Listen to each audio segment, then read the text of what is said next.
Inspector साहब, इस गाड़ी की डिक्की में लाश है। अगर मैं सरकारी गवाह नहीं बनी तो एक दिन इसके साथ साथ मुझे भी फांसी के फंदे पे लटकना पड़ेगा। लाश? हाँ।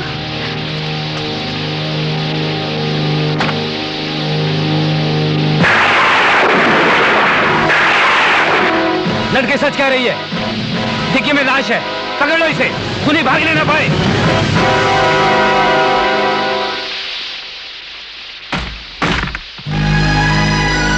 क्या हुआ करीम? तुम अपने होश हवास में नजर नहीं आ रहे हो। मेरी ये हालत आपने बनाई है। आपने। मैंने? उस जलील पर हाथ न उठाने का वादा लिया था आपने। आज मैं वो वादा वापस लेने आया हूं। क्यों? क्या हुआ? क्या किया हरी ने? एक लड़की का सहारा लेकर उसने मौत के इल्जाम में फंसा दिया है मुझे। हरी हरन की जिंदगी में एक लड़की जरूर है, लेकिन वो तो उससे शादी करने जा रहा है। कम से कम उससे वो इतनी गिरी हुई हरकत नहीं करवा सकता। अब आप उसकी तड़पती हुई लाश से सवाल पूछिएगा। रुक जाओ करीम, देखो मैं असलियत का पता लगाता हूं। करीम, पकड़ लो इनको।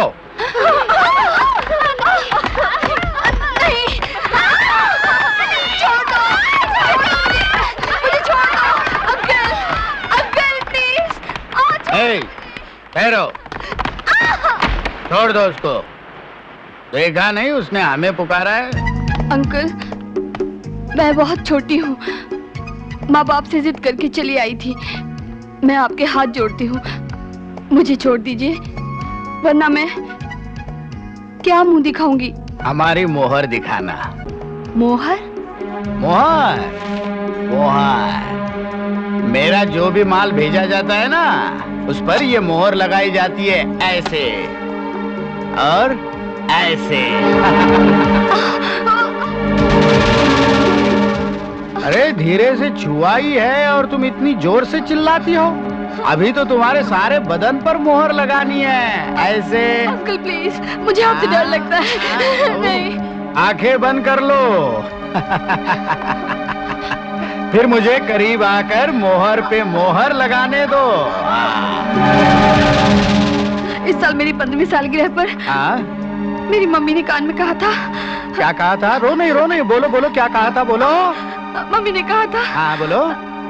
कहा था। क्या कहा था? कि अगर कोई आदमी तुम्हें देखकर बहुत मीठी मीठी बातें करे तो। हाँ तो? हाँ तो क्या करे? तो हाँ बोलो बोलो। अपनी दुम दबा के भाग जाना। अरे भाग जाना क्या? और अगर पकड़ लिया तो दे धनाधन। हेलो।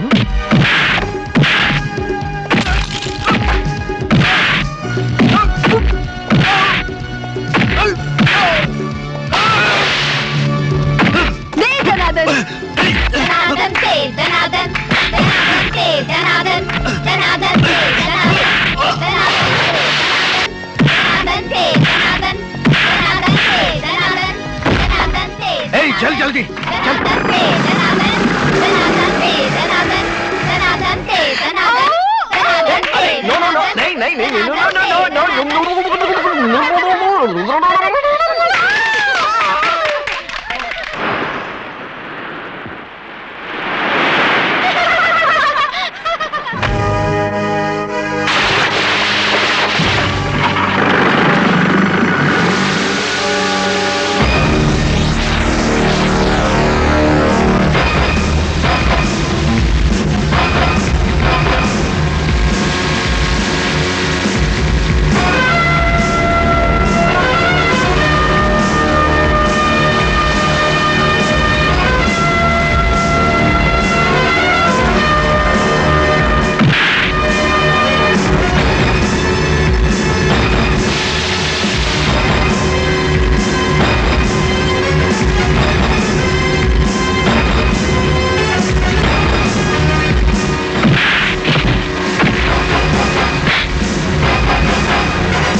दो जमातों को लड़ाने में वक्त लगता है, यहां दो सरताजों को लड़ा दिया, और ये लड़ाई तब तक खत्म नहीं होगी जब तक एक दम ना तोड़ दे, या फिर दोनों इस तरह डह जाएं कि तुम्हारे मुल्क में यहां और मातम की आवाज सुनाई पड़े।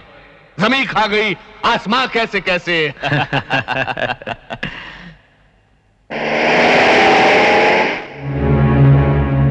देखा आपने, कभी ना खत्म होने वाली लड़ाई अमर के बच्चे ने किस चालाकी से रोक ली। अब क्या होगा? एक धमाका। फिक्र मत कीजिए, ऐसा जाल बिछाया है कि उन दोनों के साथ साथ अमर भी अपना दम तोड़ देगा। अगर आज तुम दोनों में से किसी एक की लाश गिर गई होती तो जानते हो देश का क्या हाल होता? एक एक शहर में कई शमशान बनाने पड़ते, कई कब्रिस्तान बनाने पड़ते। आप अच्छी तरह जानते हैं कि लड़ाई मैंने नहीं, इसने शुरू की थी। आप सांप को दूध पिलाएंगे तो वो क्या डसना छोड़ देगा? सुन लिया आपने? परवरदिगार की कसम, करीम इसकी जुबान काटकर आपकी खातिर मैं इसे जिंदा छोड़ रहा हूं। ओए, पहले अपनी जिंदगी की फिक्र कर। पुलिस की हिरासत में पड़ी हुई लाश तेरे लिए फांसी का फंदा है। बस बस, देखो तुम दोनों मेरे दो हाथ हो, किसको कट जाने दो। दाहिना कटेगा तो मेरा कटेगा, बायां कटेगा तो मेरा कटेगा। खून के प्यासे दो हाथ लेकर आप जाग तो सकते हैं, लेकिन जिस दिन सोए उस दिन एक कटा हुआ मिलेगा। तो मैं भी आज कसम खाता हूं करीम, जब तक शीशे में पड़ी दरार को मैं जोड़ न दूं तब तक एक पलक नहीं सोऊंगा। कानूनन तुम दोनों मुजरिम हो, लेकिन फिर भी आज तुम दोनों को छोड़ता हूं। जाओ, एक साथ जाओ और अपनी आंखों से देखो कि मैं सो रहा हूं या जाग रहा हूं।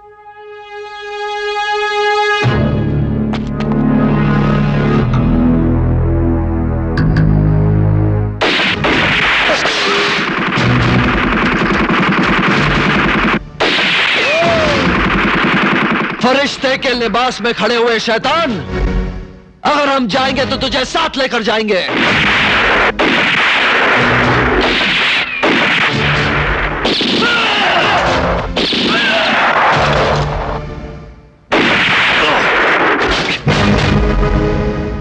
करीम, हरी, यही है हमारे दुश्मन, इनमें से एक भी बचने न पाए। ये लोग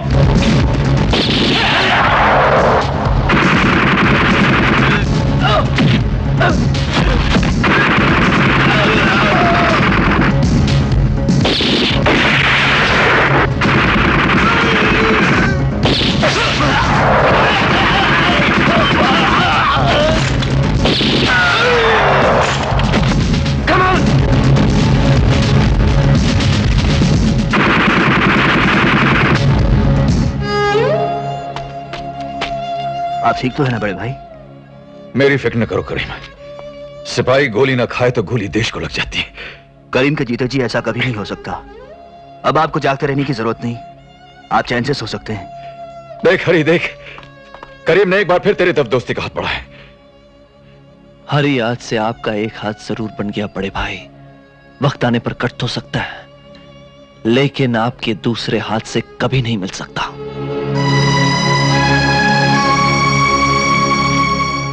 क्या बक रहा है डॉक्टर? निक्की वाली लाश कुछ घंटों में जिंदा हो जाएगी। अब सर, वो कंपाउंडर ने गलती से शीशी पर गलत लेबल लगा दिया, इसलिए गहरे जहर के बदले गहरी बेहोशी का इंजेक्शन लग गया उसको। अब तो गहरे जहर का इंजेक्शन लाए हो ना? हाँ सर। लाओ।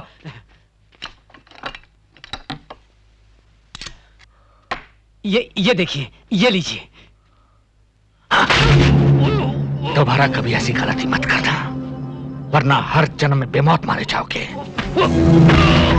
नहीं। जाओ और जिंदा आदमी को ये जहर का इंजेक्शन देकर लाश बना दो।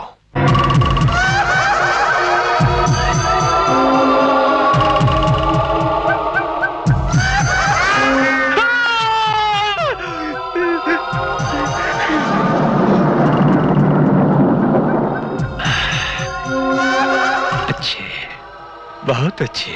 अरे लोटा राम, मैंने तुझे कहा है कि कोई भूत भूत नहीं होते। होते पूछिए, आप मुझे छोड़ दीजिए, मैं तो अपने आप को दिलासा दे रहा था। झूठ बोलता है तू। मुझे आप बोलते भी हैं।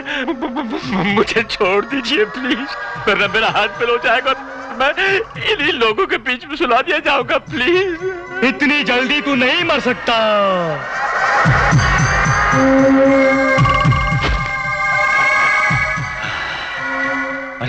हराम खामखा तू डर गया।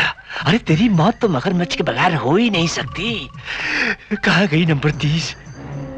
वो रही नंबर 30 की लाश। अरे जल्दी से इंजेक्शन लगा और भाग लपक झपक के।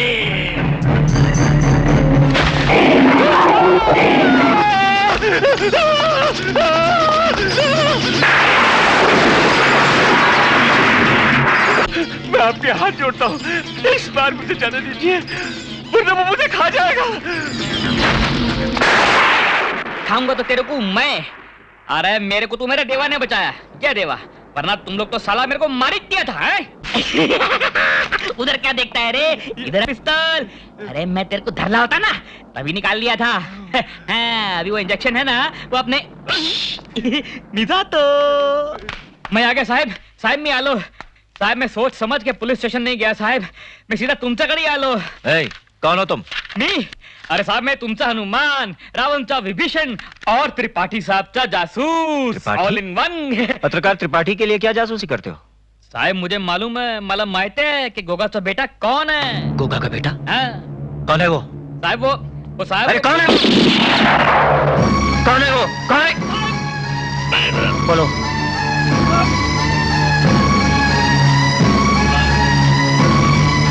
हाँ अमर, अमर तुम फौरन यहाँ आ जाओ। करीम के सर से सारे इल्जाम हट गए हैं। और सुनो, गुगा के बेटे तक पहुंचने की एक हल्की सी किरण नजर आ रही है।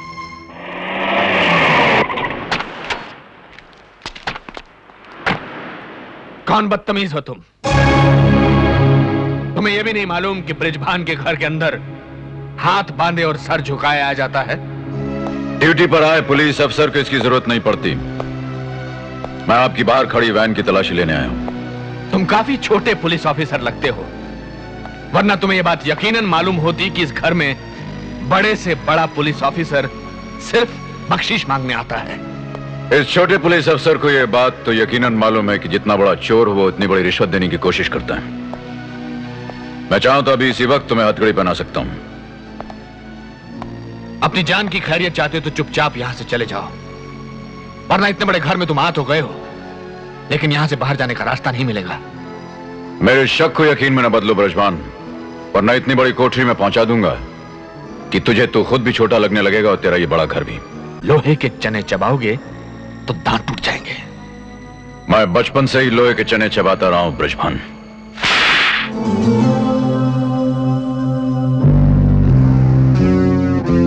ये थप्पड़ तूने मुझे नहीं,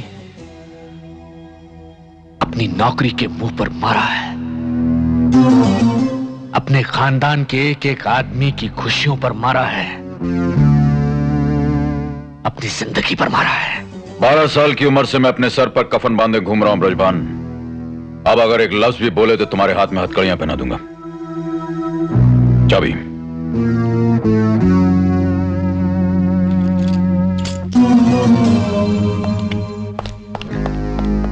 ऑफिसर, अपने सर पर तुमने कफन खुद बांधा है, लेकिन तुम्हारी लाश पर कफन ब्रिजभान बांधेगा।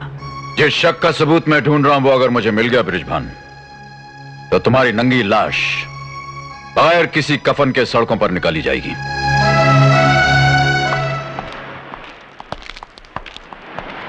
कुछ नहीं मिला सर।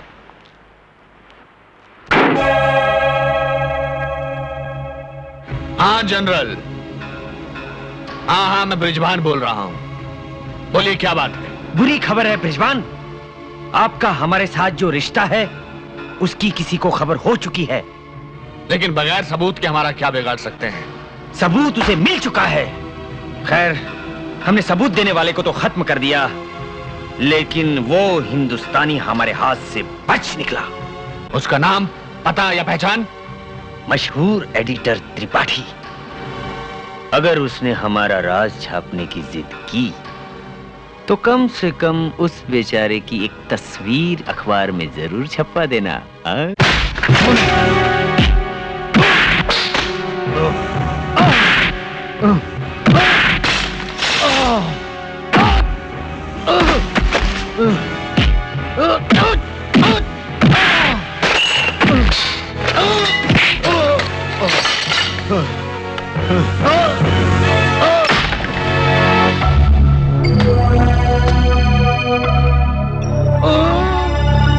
यमदूत का नाम सुना है एडिटर?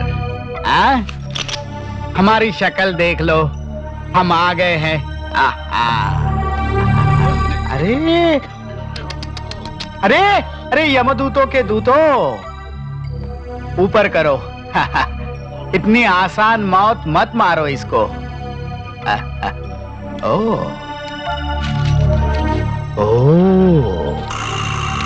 सबूत।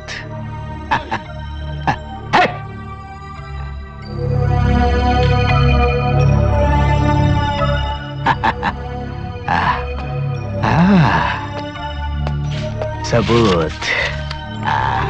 ओ